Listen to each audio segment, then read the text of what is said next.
The decision we made midway through last year to recognise that Lady Herial, in all likelihood, was going to be very robustly economic allowed us to sit back and think, well, how do we want to take this forward? Traditionally, with big or small deposits, you would drill at a 40 by 40, 20 by 20 spacing. You'd progressively step in until the geology and the mineralisation, you were a lot more confident about it. And then you would start the pit. And you actually wouldn't be doing the drilling we've already done until you were in the production cycle. So any surprises, any ups, any downs, you'd find about on the fly in the pit. We knew this was going to be economics. We made a decision. It's shallow. The pit's not going to be that deep. Let's just drill the whole thing out from the start. And in doing that, it set us up for a fast track on the permitting front, but it's also set us up commercially with our relationship to Goldfields. We've been able to do and agree things with Goldfields we just would not have been able to do if we'd taken that traditional stepping in route and leaving the grade control till we started mining. So it's been really important. It's allowed us to fast track the permitting, but more importantly, fast track the lead on the commercial arrangements with our major shareholder Goldfields.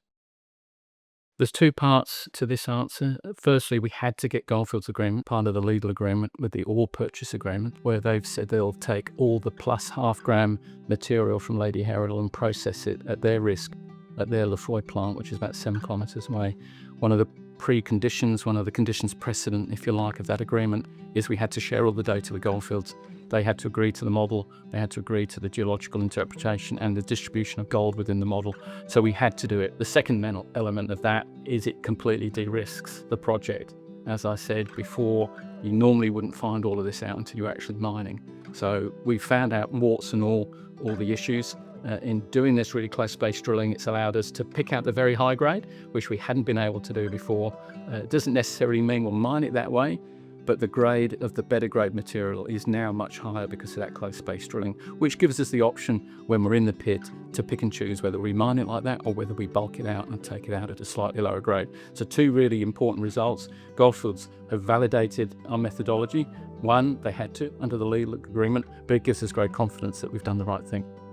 Because we've done all of that detailed drilling, because we've de-risked it, we've got a very strong handle on just how big this pit is going to be and wants to be. As we've stepped in that drilling that I mentioned previously and right through to grade control, and we've run those optimal pit exercises with a product called Whittle, the pit just doesn't change. So we're very confident it's the right size pit. This drilling doesn't change that. The fact that the grade's gone up doesn't influence the pit. So it doesn't change the development prospect, but what it does do is give us just really good confidence that we're absolutely mining exactly the right bit of Lady Herial for the best possible return for ourselves and our shareholders.